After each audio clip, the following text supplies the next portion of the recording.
Hello, everybody. Welcome on the Lights on Data Show. That's right. And today we will talk about tackling data strategies. And I will introduce our amazing guest from today. Our guest helps leadership teams to exploit data so they can successfully transform their businesses to achieve significant growth and enhance customer experience, as well as become more efficient. Isn't this what we all want? As a principal at datazuum, he has the amazing ability to tackle both business and technology challenges.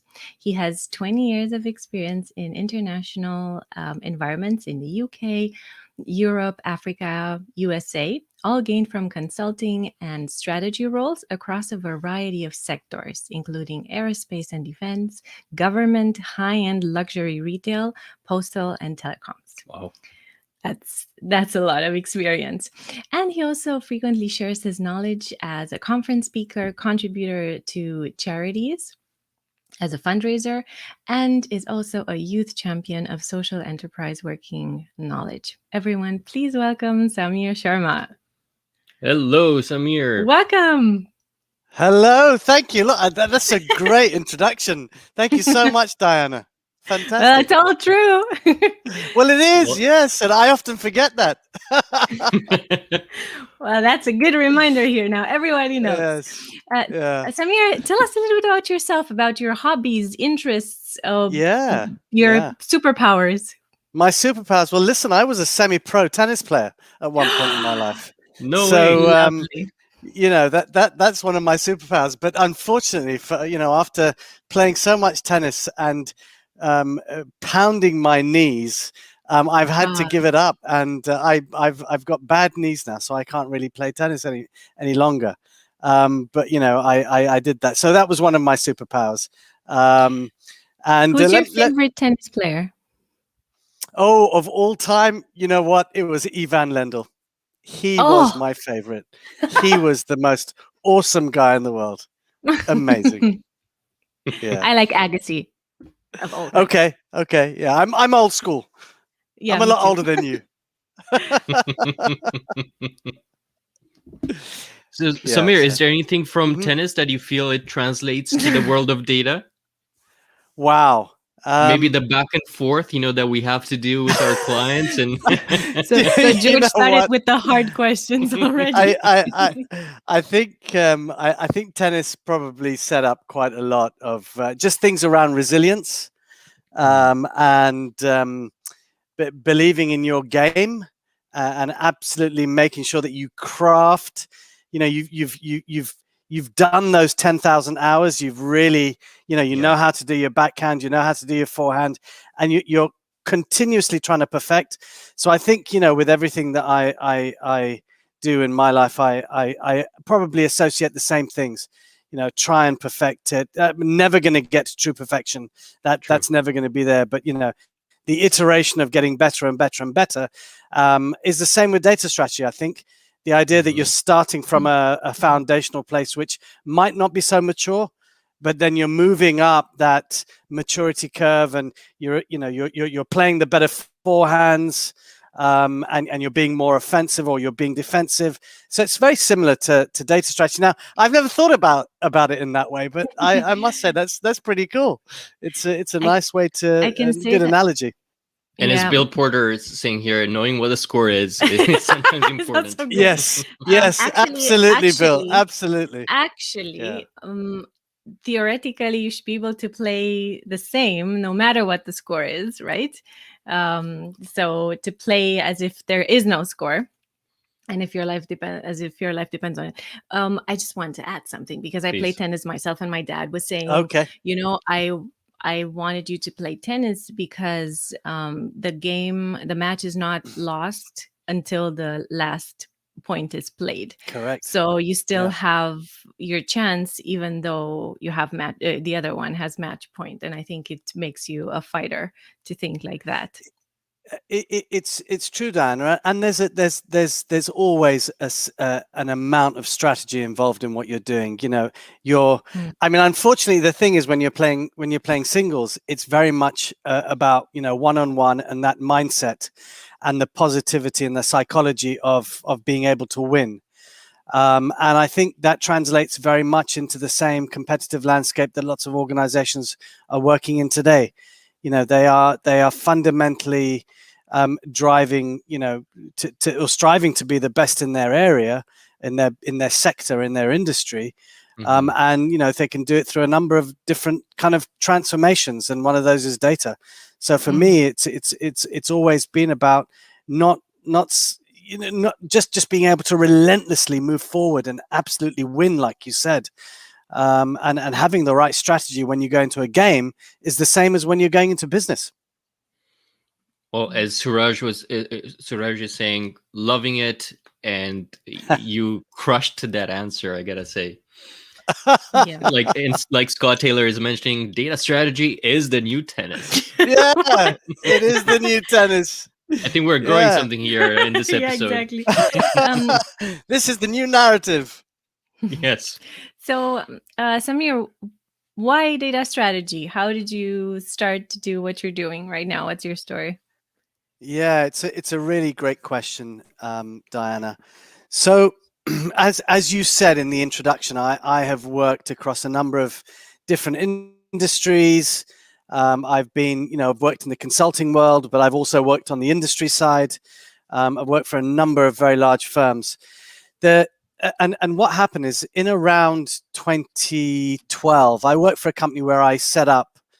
I'm not going to tell you the entire history because we'd be here all afternoon. But in 2012, I set up for an organization in the US, their UK arm for data and analytics. So I'd had experience, obviously, running very large analytics teams globally, and driving out insight to the business, delivering insights, understanding exactly what decisions and actions they need to take with the data that we've got. So, but it was interesting for me when I came into organizing and scaling this business that I was asked to do. And it was in pure play data and analytics. So very much working with three sectors, the private sector, the public sector, and the financial services, because this company split it up in those three ways. And putting together the idea of how would data help each of those particular areas. What started to happen, though, was when I'd go into conversations, when I'd walk into clients, the first thing that they talk about was technology. And I'd sort of rein it back slightly. I'd say, well, we're not here to talk about technology. I'm here to talk about your business. I'm here to talk about what your business wants to achieve. And they sort of scratch their heads and say, that's a bit strange, but you're the data guy. And I said, well, if I don't know what your business is doing, how am I supposed to help your business, but enable it with the data? And we can get to the technology piece because that's always going to be there. That's, technology is easy, I say. It's more the sort of, the stuff that you need to do with the business, like mindset change and organizational culture and change management. I mean, those are the really tough things. So for me, I walked into many of those conversations, and then I sort of stepped back, and I said, look, because I've come from a strategy mindset, because I've been a strategy consultant, I said everybody's talking about data in a way that is separated from the business, so we've got to bring those two together. So I started to build tools and frameworks to do that, and then the conversations changed. The conversations went from technology conversations to more business conversations, but with an understanding of how technology and data would enable the business strategy to be met, how you'd look at growth, what kind of pillars there are, how you'd work with marketing or HR and people and so on. And then you start to get more of a consolidated view of the end-to-end and the context that you're working in, rather than just zoning straight down into data or technology and forgetting about the rest. So for me, I've always had that view that you need to bring all of those parts together. And those conversations, those conversations gave me the epiphany moment to say, people really aren't concentrating on this thing called data strategy. And by the way, if I didn't have to call it data strategy, I wouldn't. But people really understand it in that way. I agree, but I like how you've described everything here and how it does need to tie back to those business needs. And I think this is one of those most how should I put it, Diana? Help me out here. Anyways, I feel it's a misconception that companies associate the data strategy, data governance as well with sort of an IT issue and an IT challenge, and not so much looking at it from the business lens and how it should support those business goals and priorities. So yeah, So yeah, that absolutely. being said, what are the parts or the pillars that you include in a data strategy? So that's a really good question, because typically lots of people will, and I've, I speak to a number of people about this, and many have their own interpretations of it. From the strands that we typically will look at are, with the business strategy, you typically have your levers, things like growth, things like regulation, because there are a lot of companies that are going to be in that regulatory pressures. There's efficiencies, there's customer, there's product. So what are we as a business? What's the context of what sort of environment we work in? Then when you get down to data strategy itself, then you start to say, well, what are the levers that we can help to achieve those goals, as we've said before? And I think there's fundamentally there's a number of things. I tend to call them in different ways, but I will work with the traditional wording. So one is organization and ownership, and that's likened to data governance. And then platform and plumbing, which is very much data architecture. And then people and culture, which is very much target operating model. And then monetization, which is very much analytics. Those are the core components that I think will help an organization to put a coherent and integrated data strategy together to support those pillars that I mentioned, growth, regulation, customer, product, and so on. The purpose of why that organization exists.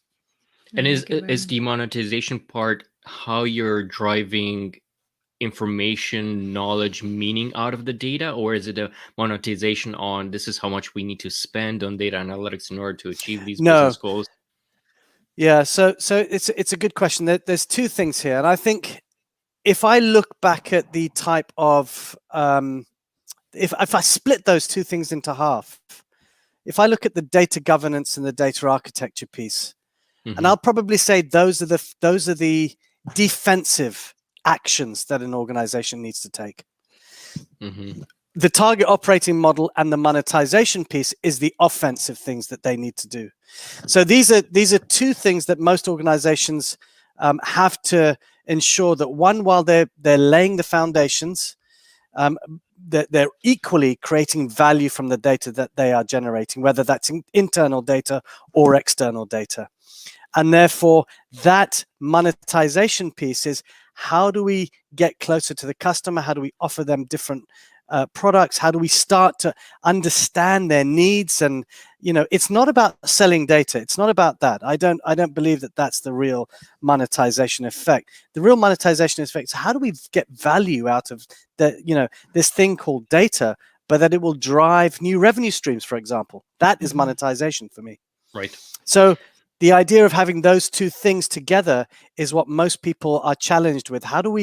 Most people I speak to will say, well, we're getting the foundation in place. And I'll say, well, what about the value bit? Because the foundations could take a lot of time.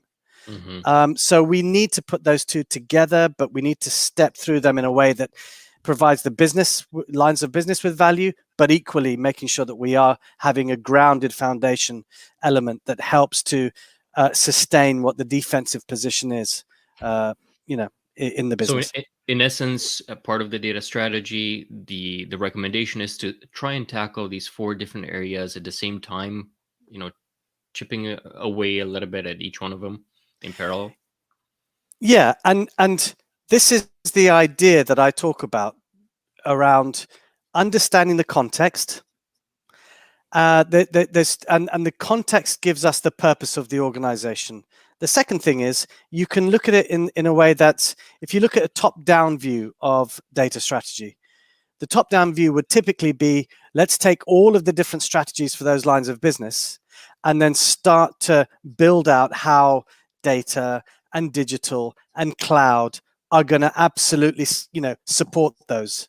And so what are the levers, and how do we build a stepping stone of program that will help those areas within those strategies to be delivered? And so therefore, that's why I say data strategy shouldn't really be called that. But then some people come at it from a bottom-up view, which is, let's go just line of business, and let's just look at the line of business and see how they operate, and then create a data strategy within that line of business. So we've got to get to a middle ground where we're looking at the whole rather than just trying to do this silo type of work, based on just specific use cases. So I think what we need to do is to say, I for example, I know that the company wants to achieve the strategic objective of I don't know, let's say they need to grow in X region by 10%. Well, what does that mean? So marketing is involved. What kind of data does marketing need to ensure they get to the right customers? Yeah. What product are we going to sell? What products are we going to sell across that region? What's working well? What's not? So, the idea that there's just a little bit of a reporting that we need to give to somebody for that is wrong. So data should be infused through the entire customer journey for that particular. How do people, what's the process that we're working within and the context? And therefore the process is, the input is a request from a customer. We do some process, and the output is some data that we're going to get from the customer. And then we're going to start understanding what that looks like. And then we're going to do some more marketing activity, and we're going to bring them down to the chain of maybe buying something. So I think we've got to understand that data strategy is not an isolated view. It must really be built into every single trigger. The sort of people process bit is really key here. And that's where it feeds. Data is fed out of the process piece. And it's a shout out to one of my colleagues, Paul Morley, and we were talking about this earlier. And I think it's a really important factor that people need to understand, that data isn't driven through technology. Data is driven through processes. And I talk about that a lot, but that's key. Yeah. Can I ask? Yeah, go ahead. I have a handful of questions. Me too. I love how you integrate business and the data strategy. Really, that was very nicely explained. That being said, I wanted to ask first, who approaches you for in the organizations to create the data strategy, and who else do you involve? Sure. In creating the data strategy. Now, it's an interesting question. And it depends from what industry that there is. So if I'm looking at, say, for example, the financial services industry, there is typically a chief data officer that I am being approached by, or if it's a fairly large, say let's take a bank for example. A couple of the banks that we work with, they are typically will have a group chief data office, and they will then have local chief data officers. So I will typically speak to a group chief data officer about what the challenges are and what their requirements are. Now, if I look at, say, another industry, we work with charities quite a lot. I might be working with the CTO or the CIO. Because they don't typically have chief data officers. So it's really dependent on where it is. And in a number of, say, in the insurance industry, I've been working closely with chief operating officers, or really from a, almost like the managing director of the particular area that, that's in question, and whether it's the commercial arm of that insurance company. So it really varies. It's a great question, and I think that's one of the things that we're always hung up on. But how do you get to understand the marketing piece or the HR piece? Yes. So how do you include that? Yeah, I think that's a good question. So everybody who we engage with, we will always say look, we're not looking at this in a siloed fashion. We need to understand the strategies across each of those different lines of business. And when we understand those lines of business and what they're trying to achieve, that sort of gives us a view of the whole. And then we can start to say, look, these are the priorities for the business. This is what you've told us. These are the types of areas that each of these lines of business are working on, but we start to thread that together so that they can see that priority list across each of those particular lines of business. So I will speak to the CMO, for example, the chief marketing officer. I'll get an understanding of where they're trying to head to, what kind of, is it acquisition? Is it retention? Is it really broadening the scope of what they're doing in terms of product marketing? So there's a lot of stuff there, looking at HR or looking at sales. How can we be more effective in locking down sales? Where are the bottlenecks across that value chain when marketing hand off to sales, and how do we start to trigger things of these are the types of deals that are typically in train, these are the types of deals that are lost, these are the types of bottlenecks that are causing these deals to not be locked down, and how do we start to make that more efficient? So there's lots of different ways that we can work with, but it's around really defining for each of those areas, what are the key business questions that they keep asking themselves every day? And I will walk into a lot of organizations and they will typically be asking a set number of business questions. But what I actually do ask is, what are the business questions that you're not asking?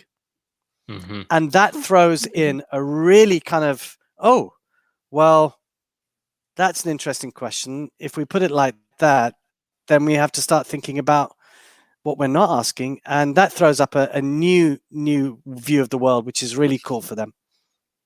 And I think you're a that's business consultant. Yeah, I think that's one of the benefits of getting somebody as an external, such as you, Samir, as you're coming in with not just all this knowledge and previous experience, but really an unbiased opinion, and you're coming with new ideas and new questions that they haven't thought of before, just maybe because they're too in-depth and on a day-to-day basis into that world there. And so the questions that you're posing are opening new doors, like you said. Yeah. So I really enjoyed hearing the fact that the C-levels are the ones engaging with you and you're having conversations with them, because it shows that there's involvement from the top. And with the data strategy, that's really what you need. But have you encountered those that they still need to be convinced as to the value of data? And Susan Walsh here has a question on how do we get decision makers to see the value in data? Do you have any recommendations on that? Yeah, it's a good question, Susan. So I think there's still lots of people out there, and it's interesting for me because here's the rub, right? We've been talking about data for many years now. The challenge is that we've been talking through data through the lens of technology, and that's where people really haven't seen the value, because they don't really understand what the output is. They may get a little bit of value by saying, now we've got some clean data and it's in this nice tool like a data warehouse. But actually, the way to show value is to when you're starting to put that data strategy together, is to say to various people within the organization, listen, and I hate to use the term low-hanging fruit, but it's there's always fruit that we need to tackle every kind of fruit, high-hanging and low-hanging and mid-hanging. But there's always going to be something whereby, and let me give you an example. There's an insurance company that we work with, and we realized that marketing are very good with data. Actually, they've been using data for years, and in the about 10, 15, 20 years ago, the CMO was seen as the data champion. So it's interesting how they've always used data. One of the things that we will look at is, how do we make marketing more efficient by providing different types of data, different views of that data, different segmentations of customers. So, working with one insurance company who were looking to, as we started to work with them and look through what each of the lines of business was doing. And one of the things that they were doing was they were coming up to doing a big marketing campaign.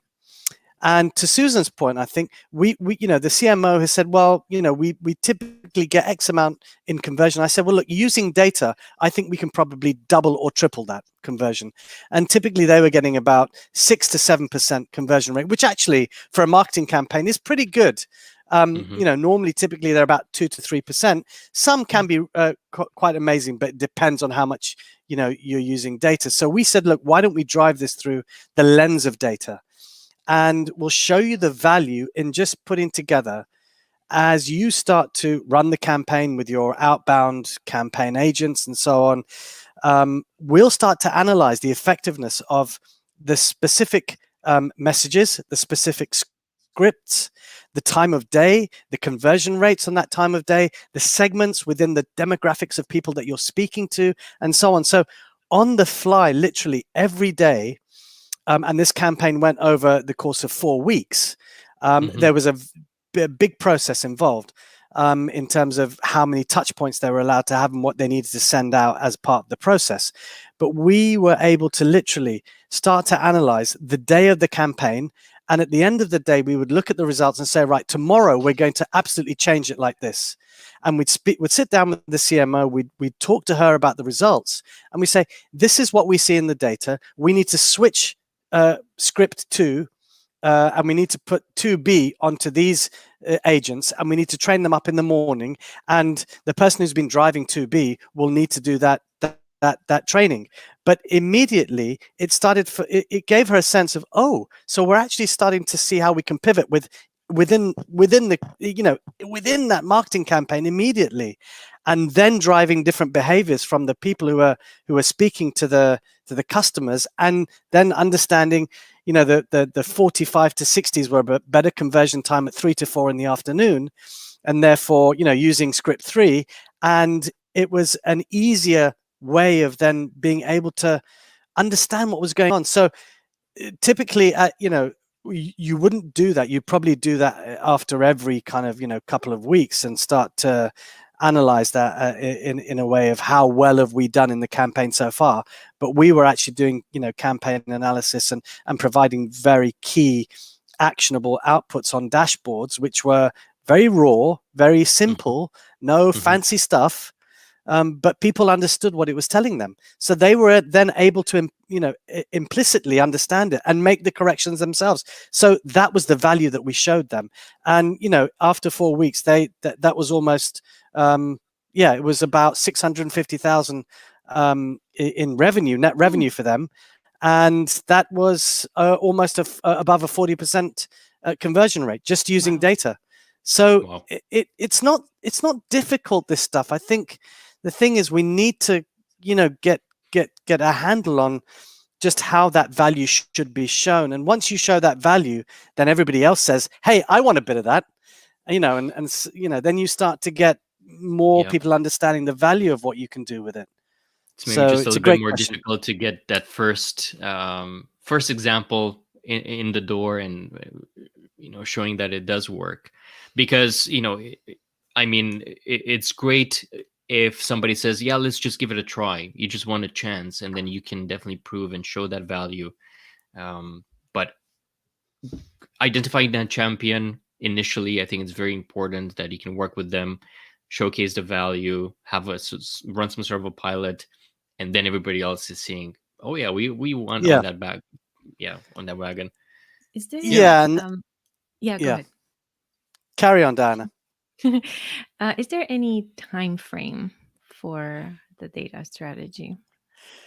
It's also a very good question.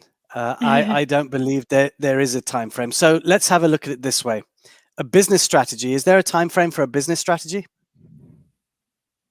No. Right. So then there is no time frame for a data strategy. Because if your data strategy is pinned to your business strategy, your business is always evolving. You're pivoting, you're moving into new markets, you're building new products. So the data strategy also has to follow that. So if I said it was going to be 6 months or 1 year or 3 years, typically you'll craft out something that will have a 1 to 3 year view. but you're continuously having to, be challenged with the way that the business is moving. So the data strategy is not a static thing. And that's why if you pin it onto the business strategy and the business goals and objectives, you're always moving. And so it shouldn't sit on a 350,000 page document on the shelf somewhere. It's an organic type of approach. So when we do set it up, we'll set it up in the way that 1 to 3 years, probably looking further out. Some people do want to have 5 years, because they know that it is that type of it's that sort of marathon that they need to go on. It's not a sprint that they suddenly will have a data strategy and we're all done and we can sit back. And so it's set up with a long-term thinking, but it's scalable and nimble enough that it can be adjusted based on whatever comes in from external, internal. Mm-hmm. Yeah, so, absolutely. And it will have these near-term goals as well as medium-term goals and then long-term goals, because you need to have that flexibility. And correct me if I'm wrong, Samir, but so far it does seem that the data strategy kind of follows the business strategy. It's done after the business strategy is in place. And do you think there will be a time when these two will be done in parallel at the same time? The business strategy will involve data strategy pieces. That's a utopic future. That's utopia for me. That's like my heaven. I can hear the angels singing right now. That's my heaven. That really is. All I can hear is oh. But I really think that it's we're far off from that. Unfortunately. Right. But we're getting there. We need to keep these messages out, and we need to keep educating. And one day I hope that it will just be one favorable strategy that will have the levers of whatever is required within that, and it will show how data is going to help everything, or how cloud or digital is going to help it all. Fingers crossed. So Bill here had a question on all the CXOs, CTOs, CIOs, CDOs, CMO, etc. Do they all have the same reasons for asking for a data strategy? And I would assume that at a very high top level, the answer is yes, because they would all want the business to perform better, to meet its goals, and just do well. But at their department level, at their own unit level, would it be different? I think this is a great question from Bill, and I'll tell you why. Because I think Bill's used from the CTO to the CMO as a good sort of pathway, and I'll tell you why.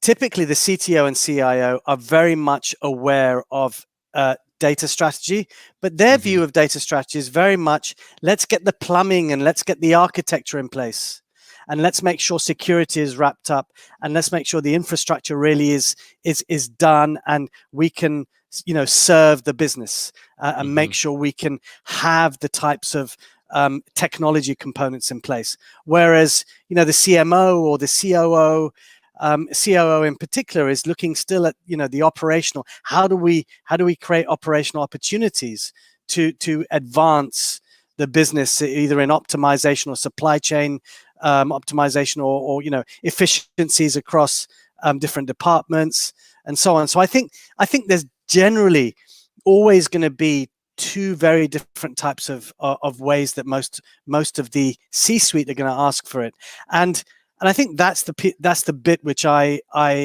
often come up against, because the CIOs and the CTOs, there are some that are actually I shouldn't, the CIOs, that some of the CIOs that I'm working with, one in particular in a charity organization, is absolutely very key that it needs to be business focused. But then there are others who are more focused on technology. And I think it's just that balance that we have to sort of offer, that, while we are thinking about, how the technology is gonna be helping and optimizing what we're doing, we need to think about the people and the process and the culture, and those things are much wider than a lot of those, the technology components and the CIO and this. So therefore, the CDO in the middle that Bill said is typically, we've seen iterations of the CDO, those that are focusing on data governance, those that are focused on, trying to get platform and technology in place.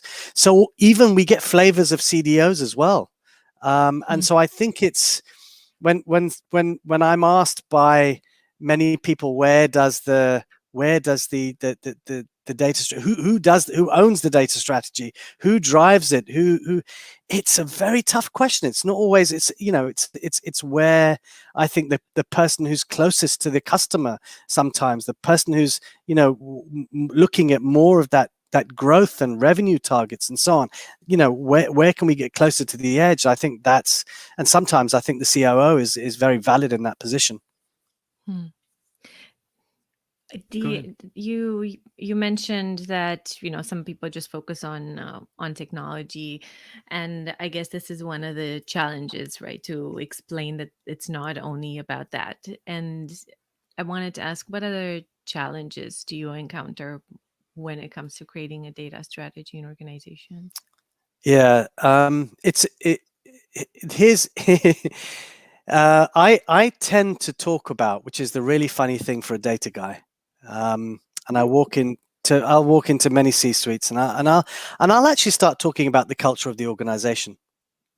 Nice. And they'll be looking at me and saying, "But you're the data guy. Why are you here talking to us about culture?" And one of the biggest challenges that I see is the cultural, is the actual onboarding or the developing and the success of the data strategy, or any strategy for that matter, is through the culture. And I think that's the thing that we've got to understand. Culture is a very big, is an amazing thing, but it can be a huge inhibitor. And I think we've got to remember that culture is how we work, how people are engaging with each other, how they are thinking about these transformations being put on top of them, and how they've had these things going on all the time. So culture is a big factor in a data strategy for me, and that's one of the things that's often not thought about. That's the challenge, I think, in many ways. Yeah, exactly. And it also influences how people see change and how they go through change. I am very excited about this topic because this is the topic of my PhD. Oh, how great. Culture influences change management and reactions of people to change, and how you can adapt the change management tools in order to match the culture. Yeah. So that's amazing, and I'm so happy that you addressed that in the beginning. I just wanted to clarify something. Yeah, go ahead, Samir. No. Go carry on, George. Just wanted to clarify something here from Kingsley, as he was saying that if data strategy is not time-bound, how do you measure success and growth?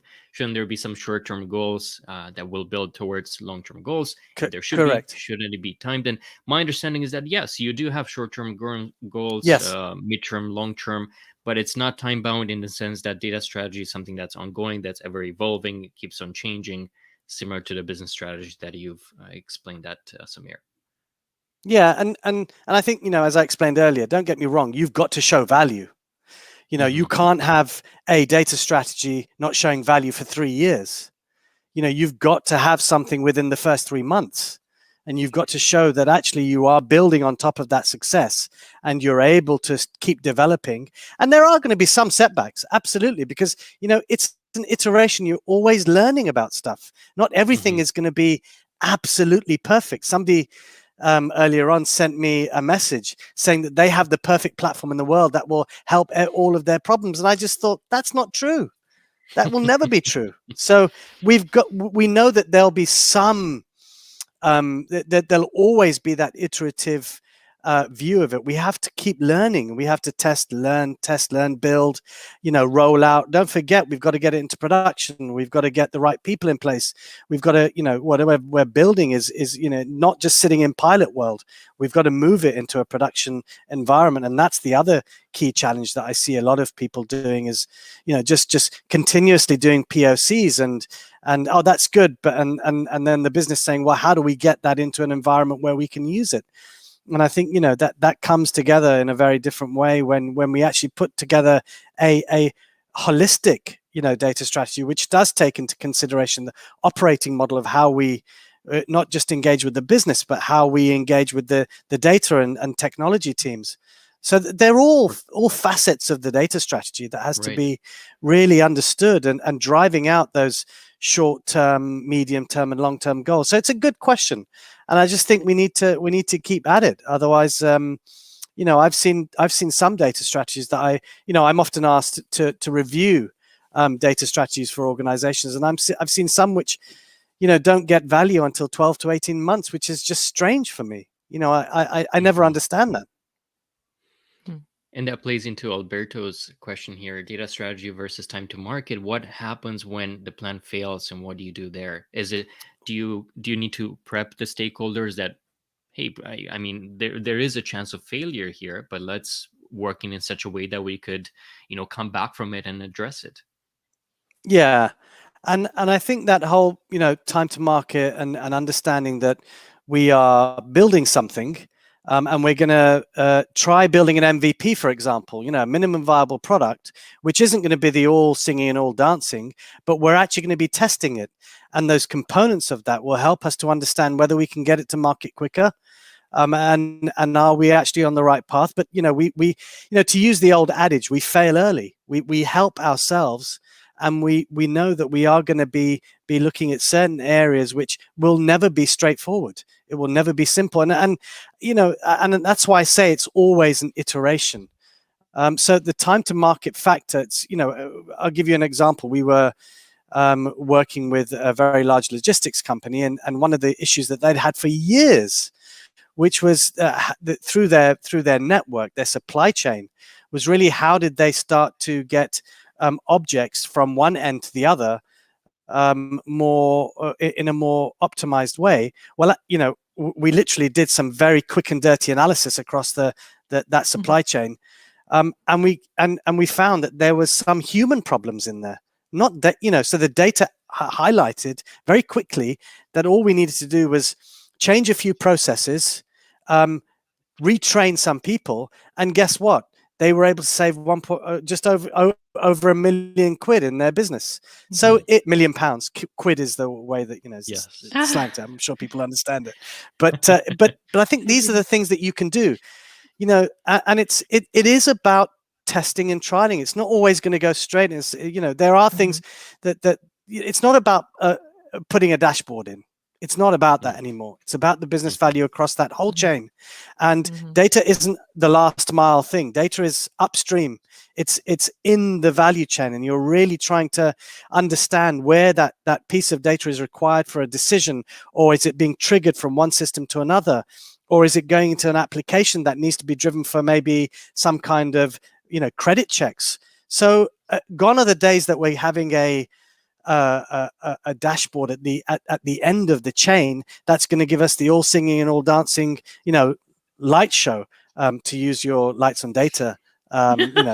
So we have to think about how data is going to be weaved in everywhere, and that's the bit which people don't really do that end to end across the journey of say the product life cycle or the customer journey. And each of those things has triggers, and then we can start to guide that data into the areas that it needs to be. And so if I'm a person who's sitting there saying, I need to make that decision, we're looking to give them the data in a way that is quite seamless, and they don't know that actually they're making that decision based on the data. So it's where we're heading towards, but it's we need to get there within some parameters, and I think the tools available are very different now. Yeah. I just wanted to add to what you said. There's a saying that I like. I don't know if it resonates with everyone, but they say that everything is a trial.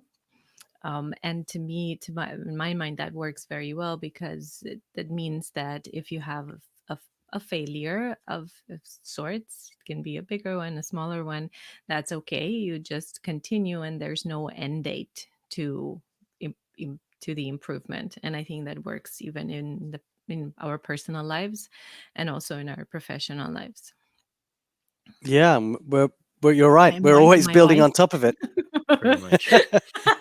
we're always building on top of it. If we stop, what happens if a business stops?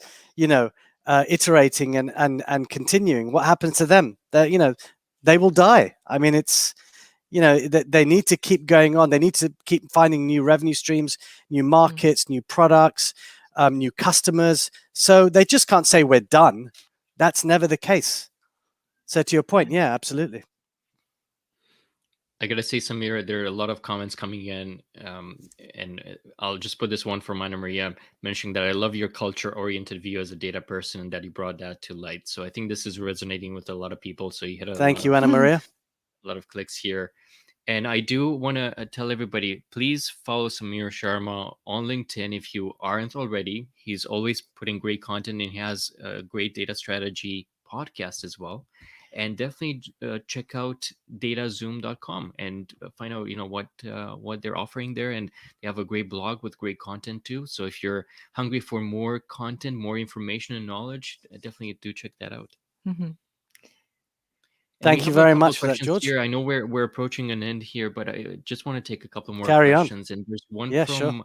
Kevin Manco. I don't know. He always appears as an LinkedIn unknown user. Kevin, LinkedIn why? user.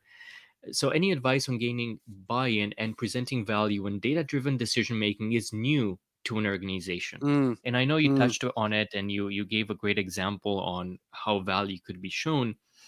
But when you need to get into the door, do you show them maybe a company, an example of another similar company or another one from the same industry on how they've benefited from a data-driven decision-making and why somebody would need a strategy?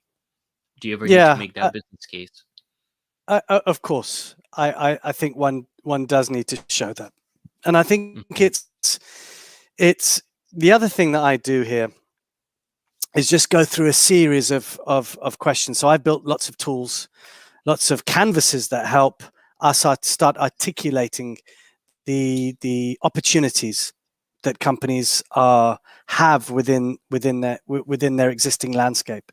And I think once I start asking those questions and showing what the opportunities are, there's sometimes can be light bulb moments where the C-suite will say, well, how comes we didn't know about those opportunities? Or if I bring examples from other types of industries, but or industries that they wouldn't even liken to themselves, and showing what they might have done, I think that also helps. But using the tools that I've created and particular ways of working with the C-suite and just outlining generally not saying things that they're missing, but things out there in the market that might be good or better ways for them to be able to drive their business forward, and understanding, implicitly what their business is.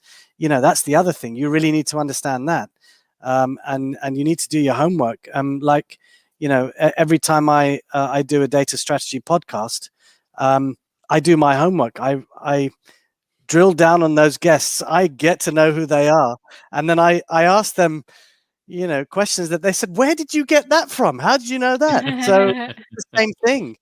I think you've got to be prepared to be challenged by it, but be able to give very good insights and knowledge and understanding. And I guess after being in this space for over 20 years, that helps as well. But yeah, I mean, gaining buy-in can be very different with all companies. It's not just the straightforward, here's the cookie cutter approach and we're going to run with that. Never. It's never the same. Absolutely. And I wanted to bring this one question from Amit, because you are engaging with the C-level and they are involved in the data strategy. And again, as I mentioned, it's great that it's coming from the top. How do you ensure that middle management is also involved? Because as Amit is saying, they're implementing the strategy and you want to make sure that they're aligned with the organizational goals and the long-term strategy. Yep. And sometimes they're not. There's that, discrepancy between the two. Yeah, sure. So so one of the things is the C-suite are the sponsors, if you think about it. But really, when we do work with a lot of the teams, it's those mid-management, mid-level teams that we're working with. Those are the guys who are going to be looking at the innovation. They really know their business inside out. They know where the dead bodies are. They know, what business processes need to change. They're the people that are really, looking at this day in, day out. So it's the heartbeat of the company. So typically, when we're working with people, we don't sit at the C-suite and say, we will look down and yes, you will do X, Y, and Z. No, we're kind of getting down into the operational view and saying, okay, we know that data strategy is a strategic element, but there's an operational view to it, and that is how we're going to be, making moves and changing the way the organization works. So it's very much back to that culture piece. How do we work with people across the organization who don't necessarily speak to each other or don't necessarily understand how, the handoff between marketing to sales to HR to finance, just bringing those people into the same room and speaking to them about the way that their data goes across their business departments and links up and helps each of them to understand what the other is doing is quite amazing, because they never get involved in those questions. So all they get involved in typically, which I see, is let's go and do a business process review of the finance team. And then there'll be a little box which will say, business process ends, goes to HR. And you think, and then what? So if you can get them into absolutely understanding how the value of data helps each of those individual chains, those value chains across a business, I tell you, it's an epiphany. It really is, because then you start to have much better engagement. They really start to believe that this thing is going to help them. They're not cynical. Many people have tried to do it before, but they've stopped at some certain point. So, mapping out those journeys is really important. And I think that's one thing that I see not a lot of data strategies absolutely get involved in. And then, that's the key to this thing. The culture and the process and the people, that's really key to getting them to operationalize the data strategy. Absolutely. And Kingsley agrees as well, strongly agree that the culture is a big part of that data strategy. And you have, a few rounds of applauses here from Yara and Kimberly and awesome. a lot of other people as well. Cool. Thank you, everyone. Coming to a close, I wanted to ask you, so what do you offer with datazuum? What are the services that you provide? Yeah. So we work in, obviously, just the data space. So the three things that we will do, and I love to do things in threes, is the data strategy piece. And the data strategy is looking at how do we start to build and align the data strategy to the business strategy. And then once we've done that, very much going into this whole area of data management, how do you start to build out and operationalize things like data governance and data architecture, and getting embedded teams into place, and putting an operating model, and really understanding how that's going to be engaging with not just the data in the data space, but how does the data team engage with the business teams? How do the data teams engage with the technology teams? And how do they all come together into this triangle? And so that's the whole data management space of making sure you've got platforms in place, but equally making sure that those ways of working, those target operating models, are really being effective, and making sure that there's ownership of data, there's stewardship, and making sure the architects are building the right business models that drive the right questions. So and then the third sort of prong, I would say, the bit that's at the end, not necessarily at the end, but is the whole data science and innovation. So how do we start to take the bits of this data strategy which are more analytics views, are really trying to advance the way that we're trying to do stuff and predict particular types of create predictions, or look at more automation from data science. So those are the three areas. So it's data strategy, which goes right across each of those things, and then it bleeds into the whole data management and then the whole data science area. Okay, so datazuum.com. Then you also have a podcast that people can find on Spotify, on Google Podcasts, and on other platforms that offer podcasts. What is the name of the podcast? And how does it, how is it, how long is it? Do you have guests? Sure. What do you talk Yeah. about? So Oh how is gosh, it yeah, called yeah. though? It's called the Data Strategy Show, and I started it about a year ago, actually, in lockdown last year in March. Mm. So it was one of those things which, we had a lot of time on our hands, time being saved with not traveling. So I just thought, wow, now's the time to do this stuff. And Correct. we're almost into episode 30. We've Wow. had some brilliant guests on. Yeah. We've had the likes of Bill Schmarzo, John Thompson. We've had Roman Stanek. I mean, we've had Laurie Silverman. We've had Kathleen Maley. We've had Drew Smith. I mean, loads of people. We recently had Moon Javed, who's the chief strategy officer for the 49ers. So we've had some amazing guests who have been on, and it's just, I love it. I love the fact that we can do it, and also we have spin out events where we do the data strategy debates, and those have been absolutely awesome, and we get some huge engagement from those, and I love it. It's great. So yeah, we're doing more and more on that side, and like I said, almost episode 30. Congratulations. Wow, congratulations. Many And- more. Thank you. And And then- Samir, you have a Thank you. seminar coming up sometime in June. So can you tell us a little bit more about that? And I think Sure. people can go to datazuum.com and kind of watch out for that communication to come out when it's ready. Yeah, sure. So we launched last year, actually a couple of years ago, and called the Data Strategy and Analytics Coaching Program. So we found that a lot of the time, what's happening within a lot of businesses is the data and business teams aren't really using the right types of engagement frameworks between the two of them. So we've built this program which helps you in a very live environment start to bring together these teams and start to build out your data strategy. And you get homework because it's set over a 4-week period.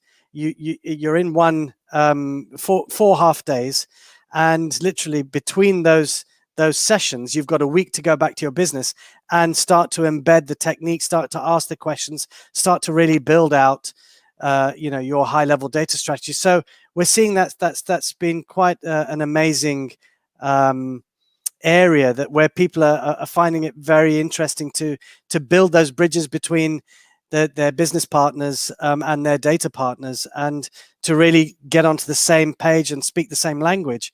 Because as data people will speak one language, business teams will speak another, and technology teams speak another. So it's trying to really get a really good framework that the business can be successful, and I mean the whole business can be successful. Each of those teams to drive out what they need to do for growth and strategy. And who is it for? Quickly, it's for business teams. It's for business executives. It's for data teams. It's for those two types of teams to get together and come and and learn together and build out their strategy in a way that they probably wouldn't have done. So it's helping really drive out consistency between what a data strategy is and helping them understand the business strategy side as well. All right. So datazuum.com, the data strategy show on on Spotify and by Anchor Samir FM. Sharma. And Anchor, that's right. Yeah. All these platforms. Yeah, my podcast is on Anchor FM as well. Yeah. Thank you very much, Samir. It was very, very insightful. It was amazing having you on the show. Thank you for the great energy that you brought to the Lights on Data show. And everyone, remember to follow Samir Sharma on LinkedIn. Well, thank you, everybody. Thank you. Thank you so much. Thank you, George and Diana. It's been an absolute pleasure to be on the show, and I've really enjoyed it. My first LinkedIn Live. So, I've popped my cherry now, as they say. Thank you. Amazing. Thank you very much, everyone, for being here. I will see you next week. Bye, everyone.